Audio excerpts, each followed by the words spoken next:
Hi అండి, అందరికీ నమస్కారం. Welcome to my channel. ఈ వీడియోలో ఏపీలో జగన్ పాలనే బాగుంది అంటూ వైఎస్ షర్మిల పూర్తి వివరాలను ఈ వీడియోలో తెలుసుకుందాము. వీడియోని ఎక్కడగా స్కిప్ చేయకుండా ఎండ్ వరకు చూడడానికి పూర్తి ఇన్ఫర్మేషన్ అర్థమవుతుంది. వీడియోకి ఒక లైక్ చేయండి ఫ్రెండ్స్. వీడియోలోకి తెలుపుదాము.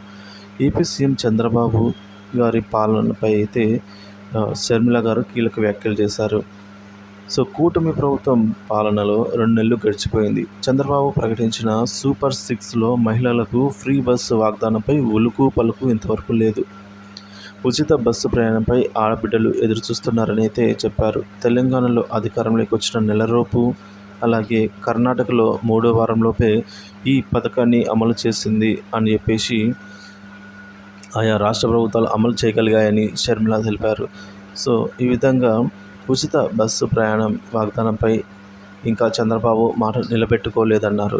చంద్రబాబుకి ఇంతవరకు ఇంత సమయం పడుతుందో చెప్పాలి ఇంకా అని చెప్పేసి ఈ మేరకు కోరడం జరిగింది. ఇందులో విధి విధానాలు ఏముంటాయి, చిత్తశుద్ధి ఉంటే చాలు అని కూడా వ్యాఖ్యానించారు.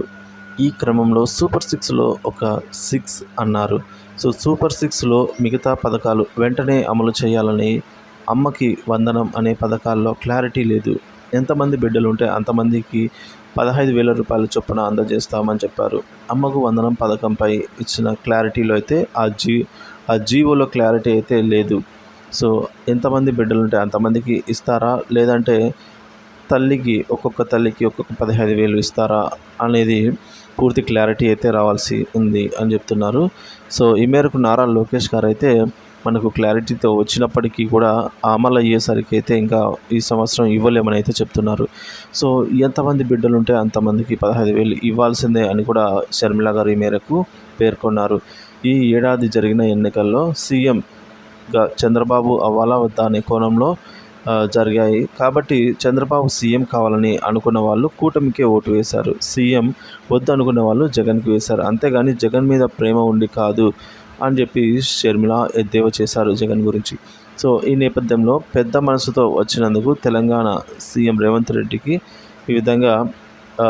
రెడ్డి గారిని అయితే ఈ విధంగా పొగిడారండి. చంద్రబాబు గారికి బాగా అనుభవం అయితే ఉంది.